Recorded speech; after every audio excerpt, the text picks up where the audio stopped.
Oh, so you're like me and thought Halloween was about 1 week ago? Well, it's Christmas time now. Did I go too hard? But peeps, welcome back to the channel. Happy December. Today I have, I think, a 5th TikTok test episode for you guys. We're gonna be trying out this gross looking Oreo dirt cake thing, the very famous Sprite pie, and then some homemade hot chocolate bombs to round it all off. Once again, it is very likely I won't make any money from this video because the corporate scums will copyright this one for showing you the actual TikToks. Don't feel bad, just make sure you're subscribed, like the video, and I'll be just fine. With that all being said, let's get right into this one. If you are sitting there and for some reason interested in this chest pain in a metal pan, grab yourself some chocolate fudge cake mix, a huge pack of Oreos, Cool Whip, sweetened condensed milk, and a few sticks of butter. I don't think this one really needs me to go into much detail as to how to make it. It pretty much comes together exactly how you imagine. You take all those ingredients I just showed you and dump them into a pan together. Personally, I've never seen or consumed anything like this, especially with this cake mix that you just sprinkle over the top without mixing it to anything. But when I showed one of my friends this, they said it reminded them of something called a dump cake. And after a little bit of research, I guess it's a thing. I still certainly have never heard of it, but we're gonna see how this one comes out. Also, I have no idea how much of all this I'm supposed to be using because it doesn't say it in the video, and I cut that original video in half, so it's really anybody's guess. I finished this with a big slab of just straight butter on top, and then baked it at 350 degrees for about 40 minutes. I can say it smells really good. Knowing what's in it, I really am not that excited to try it, but that's my job, so let's give it a shot. It's stuff like this that's just so annoying to review, because we all know how this is gonna taste. It's gonna taste like chocolate and sugar and like a toothache.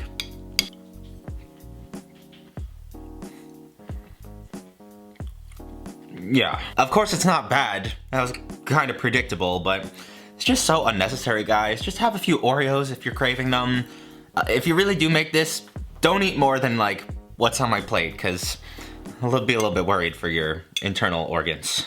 I think some of you already know this, but with this next one, I've been avoiding it for as long as possible. The sheer amount of DMs and comments I've got about it, though, have just become too much to ignore. To make the famous TikTok Sprite pie, I grabbed some Sprite and a whole lot of sugar, a stick of butter and pie crusts, vanilla extract, and a little bit of flour. Listen, you guys know I'm all for putting in the work, spending time to make things homemade and as high quality as possible.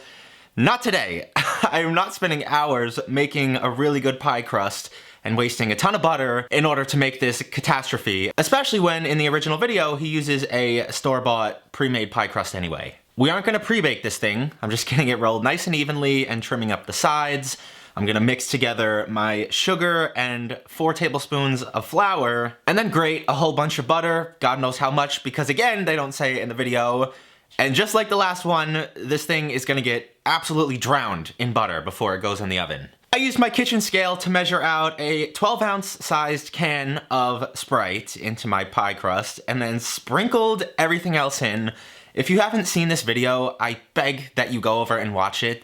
It's really a sight to be seen. It's a can of Sprite, a cup of sugar, and then a little bit of flour, vanilla, and butter. I can only imagine what all you international peeps are thinking right now, and everyone from around the world who watched that original video. This just screams grossly American. I would like to apologize on all of our behalfs. Most of us aren't this insane and unstable, but yeah, some of us are. My nose is still a little bit congested, but I could smell the lemon in there. As if anybody was shocked, it's mostly soda.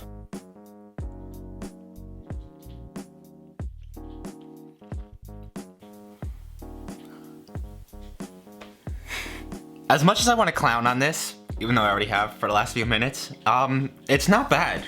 It's got a very pleasant, mild, buttery vanilla lemon flavor. It's incredibly sweet, obviously. My biggest turn-off and reservation is kind of the texture. It's got the texture of a slightly firmer jelly, or a jam, if you will. It's not something I have ever had before. Actually, I'm sorry if this makes anyone gag, but if you isolate just the jelly part of it and eat that, It kind of resembles like Vaseline or something. I don't know. I don't despise it. I ate more than I thought I would. And I'm guessing that the volume of sugar in this is what caused it to set up, because it's got so much like corn syrup and granulated sugar that after an hour in the oven, the moisture just evaporates and then it turns into like a firm, like candy syrup almost. That's just a guess though. If you actually know for certain, let me know in the comments. Moving right along though. Lastly, today we have something that's also been sent to me a million times. They are basically hot chocolate bombs, a shell of chocolate with all your powders and flavorings and add-ins inside. To make them, I grabbed some dark chocolate melting wafers and cornstarch, kosher salt, light brown sugar, some dark chocolate, a stick of butter, vanilla sugar, and some cocoa powder. Now those are the mandatory ingredients that you're gonna need to make the shell and the hot chocolate base.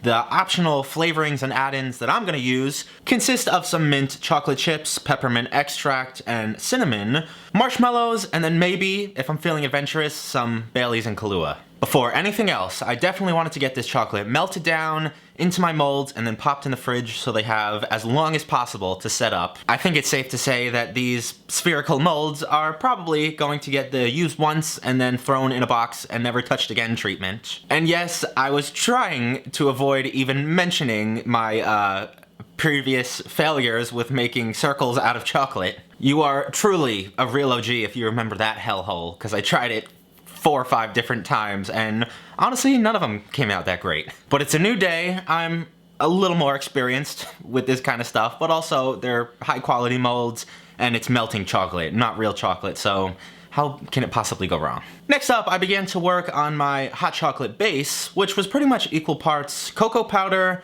cornstarch, and brown sugar, and then a little pinch of kosher salt at the end. I don't know if this is accurate to like those store-bought pre-made mixes. If it tastes like it, I will certainly let you know, but I'd be surprised to see that much cornstarch in there. I chopped up some pretty dark chocolate as finely as I possibly could by hand, and this is gonna get mixed in with all those powders, and together, that'll make our hot chocolate base. At least we got some amount of real chocolate in there. I allowed my molds to sit in the fridge for a minimum of like 4 to 5 hours. I don't want any chance of these not being set up all the way.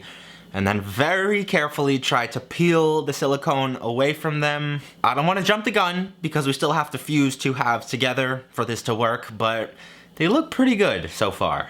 I loaded up 1 half with a very generous tablespoon of our hot chocolate mix, all my different flavorings. I believe I did 1 mint, 1 marshmallow, and then 1 cinnamon. And they don't show this part in the video, but I'm 99% sure that they did this as well. In order to get your sides super flat and also have them fuse together, you want to melt them a little bit on some kind of hot plate or spoon, and then very carefully drop the top half onto the bottom, hold it there for a minute to let the chocolate harden up a little bit. This is still by no means professional or like bakery quality, but for this channel, I'm gonna take these. Did I cop out and not even bother trying to put liquid in here? Yes. Did I only get 3 of these, even though I made 12 molds? Yes. Is this even real chocolate? No. But it looks pretty good. I'm trying not to hold it with my hand so the heat of my fingers doesn't melt it. It also kind of reminds me of those, what were those like candy chocolate balls from the 90s?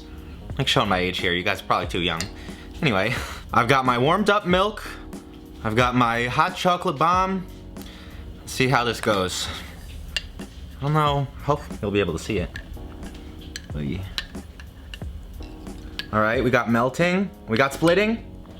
Oh, I didn't even know I got the marshmallow one. I thought it was cinnamon. Wow. Mmm. Wow. This is not my cup, by the way. I'm definitely not a Gryffindor. This is fantastic. Apparently hot chocolate mix has cornstarch in it, because I don't taste it at all. It's really good. And if I went back and took another crack at it, and I really tried to work to get those seams watertight, made it look a little bit prettier, wrapped it up, it would look really nice.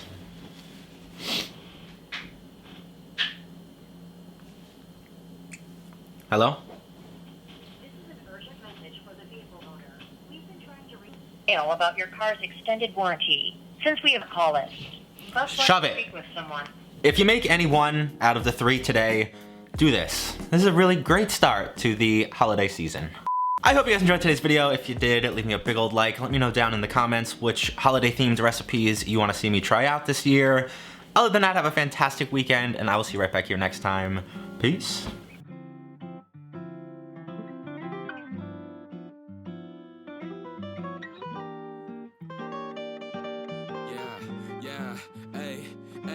With the M without the AD. Flipping burgers and my money super lazy.